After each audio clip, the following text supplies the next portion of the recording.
Welcome back to our next edition of the CBB Review Studio podcast. I am Dan Siegel, joined as always by my co-host Ben Anderson. And Ben, I just came from a UMass basketball scrimmage against a D3 team. Nothing really much, but it is college basketball season officially. There are competitive games going on between two schools. Secret scrimmages galore. I make zero of those results, but it's good to see college basketball news floating around the internet.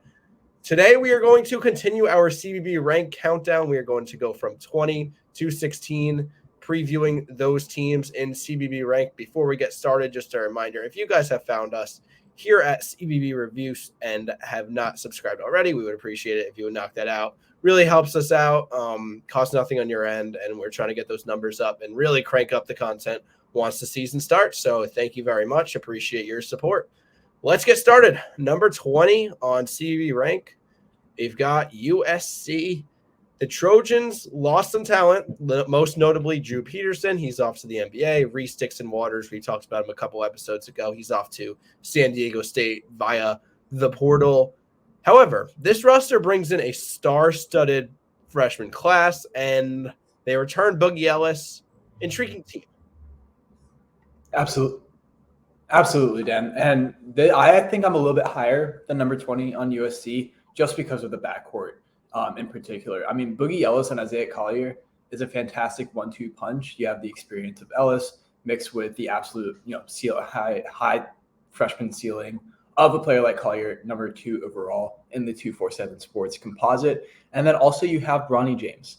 Now, Bronny James, of course, suffered a heart issue, a cardiovascular issue in a practice about a month ago, I believe, at this point, maybe a little bit longer ago. So there are questions about his health along with Vince Iwuchukwu, who we have projected as the number 9 player in the rotation for USC for the Trojans. I think he's going to be a starter. I don't know if the health issues played into account for that, but he was a 5-star coming out of high school. I think he's going to be a really big piece in making sure his front court is sustainable and as deep as they need it to be. But when you talk about Ellis, when you talk about Collier, when you talk about Kobe Johnson and James and just all the guards they have that are so skilled, I think this is going to be a really talented team, a really difficult team to stop from scoring.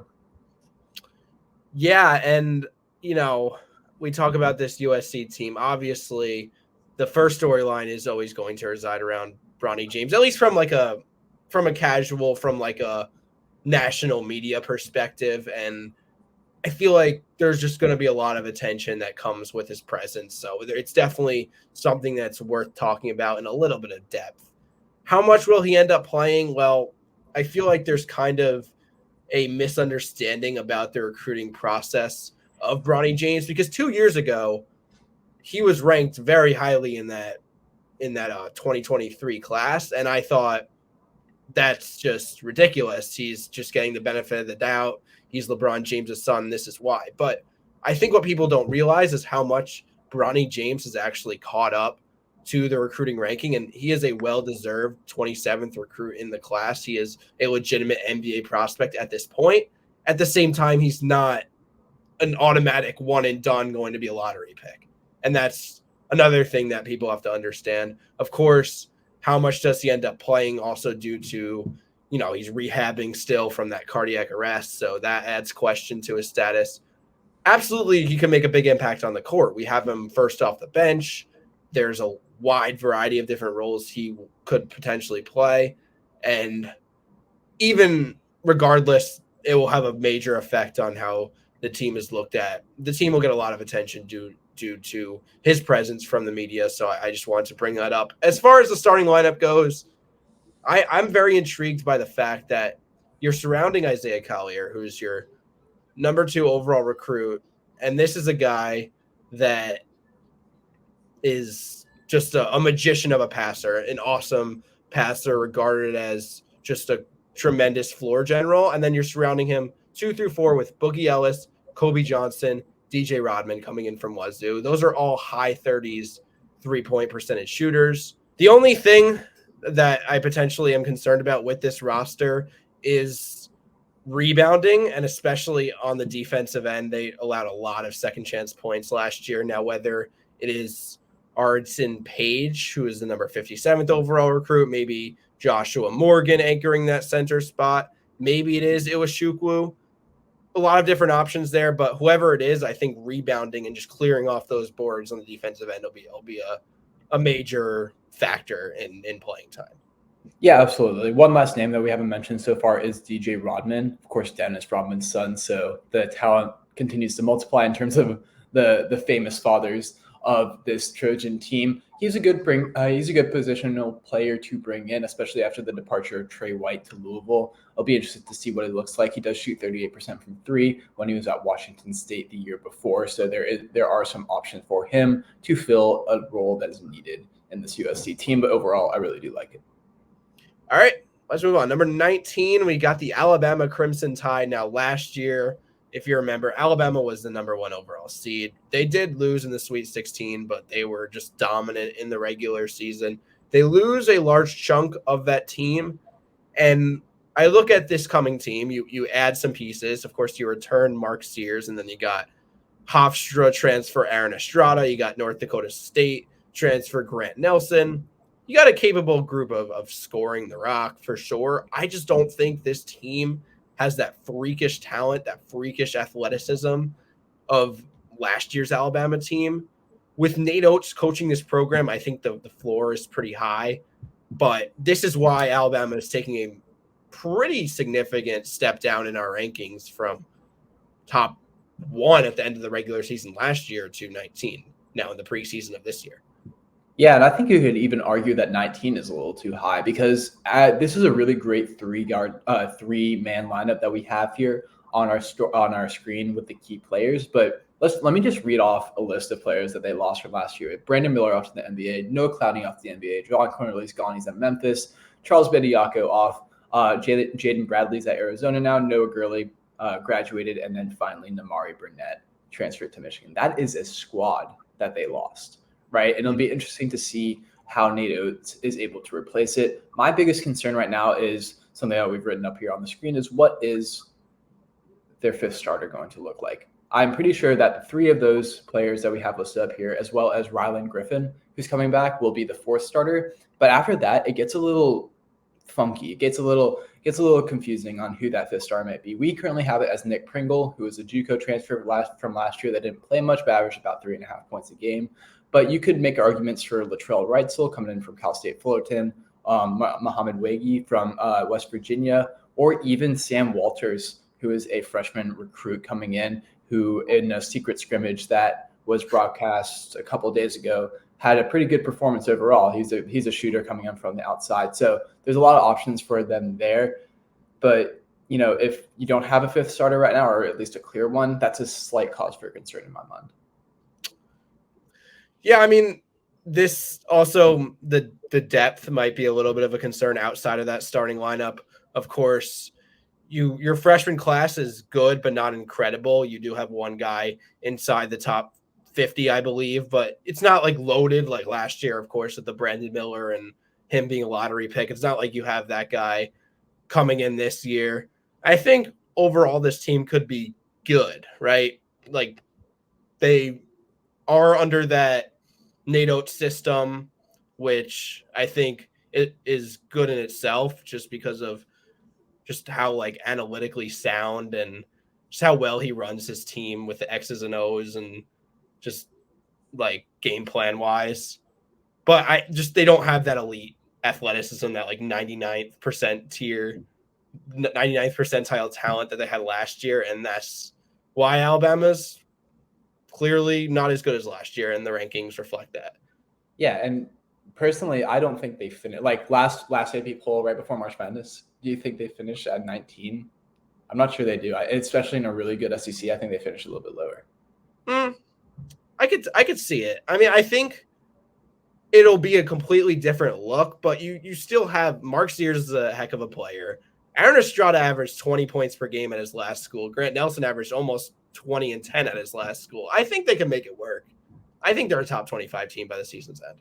I think that's a fair take. I think I would have them a little bit lower because we just haven't seen it yet. All right. Well, we are going to stay in the SEC here. This is what was originally my sleeper team, and then kind of the rest of the media caught up, and the AP poll ranked them 15. I am talking about the Texas A&M Aggies, who, I mean, I think a lot of the media, the content creators like us, are high on Texas A&M. Why exactly is that the case, Ben? Or if not, do you disagree with this sentiment? Well, simply they bring back basically everyone from Yeah. a team that won 25 games and went 15-3 in the SEC, right? They have Wade Taylor the fourth, who is the best point guard in the SEC and has an argument to be one of the best in the country. And they bring back really solid pieces all the way around, whether you're talking about Tyrese Radford, Julius Marble, Henry Coleman, who we don't have on here. They just know how to play in Buzz Williams' system, and I think they're going to be really successful and have maybe the highest floor. Well, no, definitely the highest floor in the SEC. Yeah. Questions remain about the ceiling of this team, but I'm almost certain they're going to be really good and probably have a top 5 seed in the NCAA tournament. The question for me is, how far can they go, right? And I think it all comes down to how well they can shoot the ball. Like, as you can see on the screen, last year they only shot 32.6% as a team from beyond the arc. So are they going to be able to improve that? They bring in Jace Carter, who is a 6'6" forward from Illinois, Chicago. There's a question about whether he can bring that shooting that's needed. They also have Hayden Hefner sort of specializing as a three-point shooter coming off the bench, and you have Anderson Garcia in that same role as well. But Wade Taylor and Tyrese Radford aren't exactly a shooting combo, although they are very good. They're not exactly a shooting combo in your backcourt, so that's something that's slightly concerning overall. But this is going to be a really good team. The question is whether it can be a truly great team. I completely agree with everything you said. Now, I don't know. Maybe the ceiling could be raised just by the fact that they have a lot of returners, because at least in March, that has kind of been a major formula for success, is bringing back guys who were already good this year or already good the previous year. And that is where Texas A&M could potentially take that jump from above average to good/great. I think that backcourt of Taylor and Radford is one of the best returning backcourts in America. Your front court of Coleman and Marble, I know maybe it's just fair to say they are what they are at this point, but you bring in your role transfer players in Carter and Lawrence, and you really have a solid 7-8 deep right there. Now, Buzz Williams, his teams have a really interesting strategy defensively, at least last couple years, of daring teams to shoot the three, kind of baiting them into it. And it worked tremendously in the SEC last year. The SEC was the worst power conference in terms of average 3-point percentage amongst the teams. Maybe they'll struggle a little bit in non-conference play, just like last year. But overall, I think 18, even 15 where they are in the AP poll, that is not at all too high. That is a completely fair spot for Texas A&M. And I think they're one of the safer bets to not crap the bed this year. Yeah, absolutely. I'd be shocked if they didn't even were even on the bubble. I think this is one of the most clear 5 seeds that I've ever seen. And I don't mean that as an insult. I mean as a compliment, because at the end of the day, we're talking about Texas A&M. This is not a place that has a long and storied basketball history. So I think Buzz Williams is doing good work here. All right. We've got number 17, the Miami Hurricanes. We've talked about it at length in this show. Jim Larrañaga has just really had the game catch up to him almost, as opposed to him adjusting to the game. He's having the most success now at the age of 74. He's got his Elite Eight and Final Four in the last 2 seasons. It's as if he's just never going to retire, never going to truly age out of the game. Now, of course, the NIL and all the boosters behind the scenes have helped out the case for Miami, but also Larrañaga has embraced it. This is a great Miami program. It's 17th in the preseason. That's lower than the AP poll, but still really says a lot about how far they've come in the last 3 to 5 years. Yeah, absolutely. This is just such a fun program to be able to root for, in my opinion, as a neutral college basketball observer. I think most people want to see Jim Larrañaga succeed, and it's really cool to see him get back to the Final Four with the Hurricanes. Now, as far as the actual team here, they have a fantastic three-headed monster that we see up on the screen, right? Nigel Pack, Norchado Amir, both coming back this year. Even though they lose Isaiah Wong and Jordan Miller to the NBA, these two pack a 1-2 punch. And then you bring Matthew Cleveland over from Florida State. He has a transfer from Florida State. Just forgot to put that up on there. But he will play a fantastic wing role, almost, I think, better than Jordan Miller did. Although Jordan Miller was a little bit older, had a little bit more skills defensively, I think this is a really nice pickup for the Hurricanes. Now, the question is, who's playing outside of these three, right? I think when I look at this roster, I think we have like a 6-person rotation, right? I don't know if you agree with this, but there's not really much going on outside on the bench outside of Wooga Poplar, who will be the two guard here, and AJ Casey, who averaged less than a point a game last year on just 6 minutes. And then you have Bensley Joseph coming off the bench, but that is it. Like that's slightly concerning for me, especially in an ACC that looks to be better. It's a long season, but I'm just wondering what their legs are going to look like by the end of the year here. But Ben, just correct me if I'm wrong. I feel like maybe that first Miami run, they had 6 to 7 deep if they truly played, right? Yes, but also they had Isaiah Wong and Jordan Miller, which I think are better than Matthew Cleveland plus Wooga Poplar or Bensley Joseph. Like that's where I'm a little bit concerned. However, I do hear your point. I just think that, I'd like to see it in practice a little bit. Yeah, maybe that's why we're a little bit lower in Miami. I think just when you return some amount of what you had last year and you remember what they did last year, there's no reason not to be high on them. I feel like this team will do the same things well that they usually do. They'll have shooters that could create off the bounce. They'll have the athleticism. They'll have the ability to run the floor. Now, maybe they don't have quite the bucket getters that they've had the last 2 years. Of course, losing Isaiah Wong plays into that a lot. But I think you make up for that with having a guy like Cleveland who, if you're playing him at the 3, you're just a lot lengthier and a lot more versatile than what you used to be. And I feel like that's going to be very good for the kind of game plans defensively that Jim Larrañaga will want to play. Coach Larrañaga will never have these like 7-foot monsters. They don't have it on this team. They never really will. They never really had it. But the average height, the average length on this team, I didn't do the math on this, but I can't imagine it's not greater than it has been the last 2 years. I think you're probably right. One thing I thought about being concerned about is the fact that the ACC has a lot of talented big men this year. Look at Baycott, Filipowski, even guys like DJ Burns or Quentin Post will play big roles in the league. But they dealt with this last year. All those guys were in the ACC last year too, and they figured it out with Norchad starting at the 5. It'll be interesting to see if teams make any adjustments when playing the Hurricanes, because for all intents and purposes, this is the exact same team from last year, right? Yeah. The question is whether they can repeat their magic by making it back to the Final Four. Who's to say on that one, right? It's a luck-based tournament for the most part, but it'll be a good team yet again. Top 4 in the ACC for sure. Absolutely. Okay, number 16, the Texas Longhorns. This is intriguing for one primary reason, especially, and that is they bring in Max Abmas from Oral Roberts. He is pretty well known around the college basketball world at this point, was very well known a few years ago when Oral Roberts made that deep tournament run. Max Abmas was the main catalyst for that, but he's been lighting up the world in the Summit League, right, for the last 4 years. I think this is year 5 for Abmas.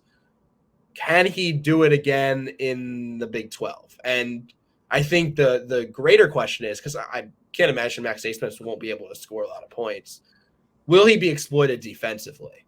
So those are my 2 questions around Max Abmas, and then you could talk to me about really the rest of this Texas roster and what you think of them.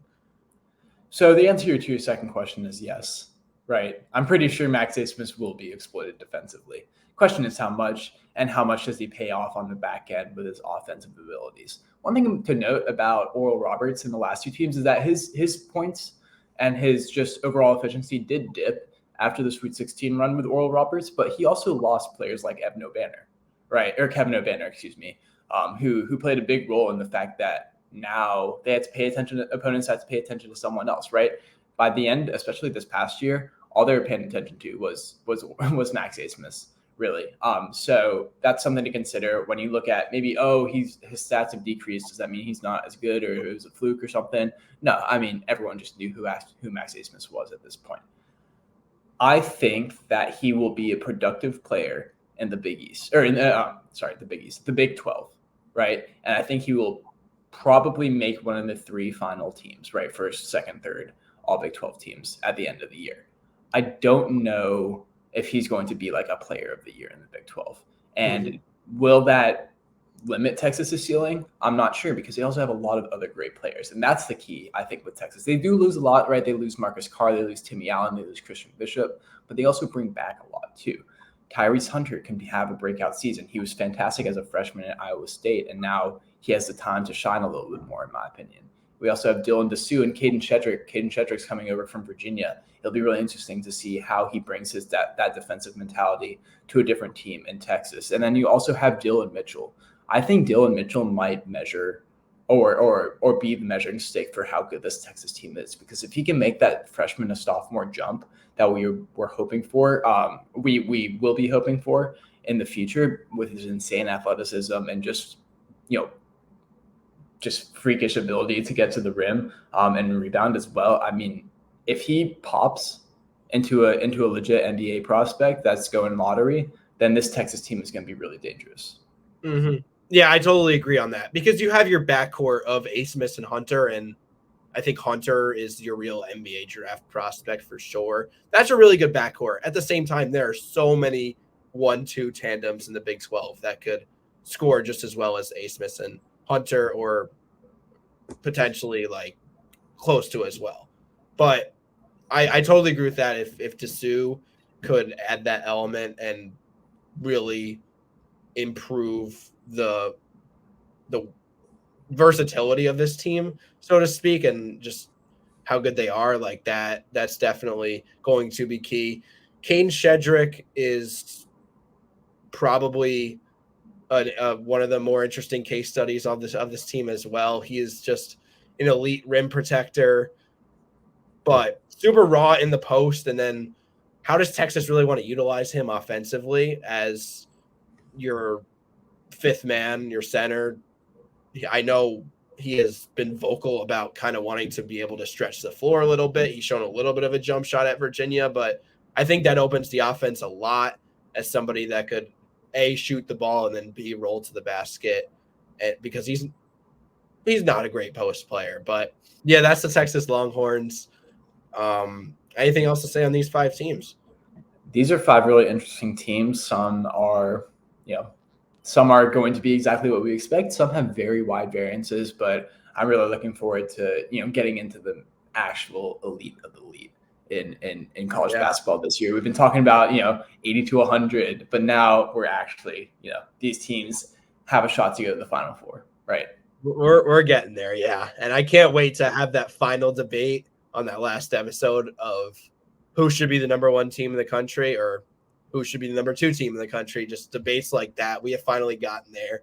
We have set it all up for that in specific. And we've got the season starting in less than 2 weeks now. So keep an eye out for a lot more content here on CBB Review. Thanks everyone for watching and listening, and take care.